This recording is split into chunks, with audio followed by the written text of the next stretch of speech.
अब बढ़ेंगे अगली खबर की ओर। जाति जनगणना के मुद्दे पर यूपी में अब तमिलनाडु के मुख्यमंत्री एम.के. स्टालिन की भी एंट्री हो गई है। आपको बता दें कि 29 सितंबर को वीपी हरसिंह की जयंती के अवसर पर लखनऊ के गांधी सभागार में सामाजिक चेतना फाउंडेशन द्वारा आयोजित सामाजिक न्याय सम्मेलन में तमिलनाडु के मुख्यमंत्री एम.के. स्टालिन भी शामिल होंगे। सामाजिक न्याय में मंडल कमीशन और जाति जनगणना के उद्देश्य से सामाजिक न्याय सम्मेलन का आयोजन किया जा रहा है।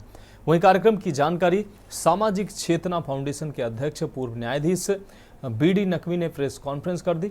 सामाजिक चेतना फाउंडेशन के अध्यक्ष और न्यायाधीश बी.डी. नकवी ने कहा कि वर्तमान में जो ये देश में पिछड़े दलित और अल्पसंख्यकों में असुरक्षा के साथ साथ भेदभाव, जाति व वर्ग उत्पीड़न की घटनाएं बढ़ी हैं, उनके साथ सरकारी योजनाओं व नौकरियों में भी भेदभाव किया जा रहा है।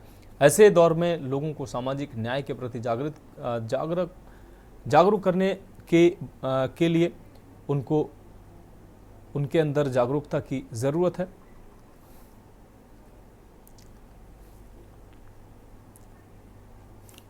देखिए, ऐसा है कि आज जो प्रेस कॉन्फ्रेंस है उसको हमारे संस्था जो है सामाजिक चेतना फाउंडेशन, उसके managing trustee honourable justice Virendra साहब हैं, उनकी लीडरशिप में, उनके सरपरस्ती में एक आज प्रेस कॉन्फ्रेंस इस बात की हो रही है कि हमारे फाउंडेशन ने, सामाजिक चेतना फाउंडेशन ने बीपी मंडल साहब की जयंती के उपलक्ष्य में परसों एक प्रोग्राम रखा है। उसके अंदर मिस्टर दयानिधि स्टालिन तमिलनाडु से एज ए चीफ गेस्ट आ रहे हैं हमारे इस फंक्शन में, और उसके अंदर तमिलनाडु के ही mister P Wilson Rajya Sabha member रहेंगे, वो स्पेशल गेस्ट रहेंगे, और भी थिंकर और भी इंटेलेक्चुअल्स आ रहे हैं। और उद्देश्य ये है कि आज देश के अंदर ओबीसी और दलितों का प्राइवेटाइजेशन करके जो रिजर्वेशन खत्म किया जा रहा है इस सरकार से, उसके खिलाफ एक देश में आवाज उठाई जाएगी। हमारे मुद्दे हैं जाति जनगणना हो, और इस देश के अंदर रिजर्वेशन जो है वो जब तक चलता रहे, जब तक के इस देश में बराबरी ना आ जाए, सामाजिक समता ना आ जाए, आर्थिक समता ना आ जाए, राजनीतिक समता ना आ जाए, और इस देश के अंदर हर गरीब को वही अपॉर्चुनिटी मिले जो इस देश का अमीर उठाता है। देश में जो वर्तमान परिस्थितियां हैं उसके संबंध में, जैसा कि हमारे संगठन के जो संरक्षक हैं प्रोफेसर जस्टिस न्यायमूर्ति वीरेंद्र सिंह यादव साहब और हमारे अध्यक्ष नकवी साहब स्पष्ट कर चुके हैं, लेकिन फिर भी मैं थोड़ा और इसको विस्तार देना चाहता हूं कि इस संगठन का उद्देश्य बेसिकली शिक्षा, न्याय और अपने अधिकारों के प्रति जागरूक करना है, जिसमें स्वास्थ्य भी शामिल है। इस देश में जो वर्तमान समस्या है, खासतौर से जो बहुजन वर्ग है, जिसमें SC, ST, OBC माइनॉरिटी शामिल है, उसको अधिकार संसाधनों में भागीदारी कैसे मिले, कैसे सुनिश्चित हो, उसके लिए क्या प्रभावी कदम हो सकते हैं इस देश में, और देश की सरकार, जो वर्तमान सरकारें हैं या जो आने वाली सरकारें होंगी, वो इस दिशा में कैसे नीतियां बनाएं, उसके लिए जो जन आंदोलन होना चाहिए उसकी ये भूमिका है।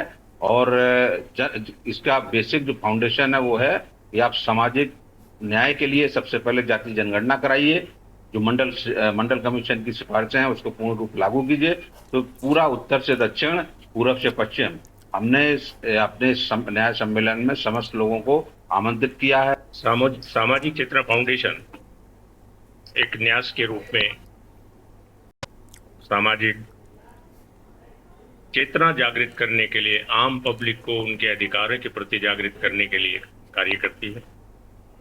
और अभी 29 सितंबर 2024 को गांधी सभागार में एक आयोजन किया गया है, एक सम्मेलन रखा गया है। उसमें जातिगत जनगणना और मंडल आयोग की रिपोर्ट सभी अभी तक लागू न किया जाने के विषय पर चर्चा होगी। उत्तर भारत और दक्षिण भारत दोनों क्षेत्रों के जो सामाजिक न्याय के योद्धा हैं, सामाजिक न्याय के जो कार्य कर रहे हैं, वो उसमें उपस्थित रहेंगे। और ये प्रयास है सामाजिक चेतना फाउंडेशन का कि जिस प्रकार से दक्षिण भारत में समता समानता के आधार पर पिछड़ा वर्ग, जिसमें SC, ST और माइनॉरिटीज भी सम्मिलित हैं, जिस तरह से उन्होंने उनके अधिकारों को रिकॉग्नाइज किया है और उनके अधिकार उनको दिए जा रहे हैं, उत्तर भारत में भी उसी प्रकार से हम उनके अधिकारों का प्रतिस्थापन करा सकें।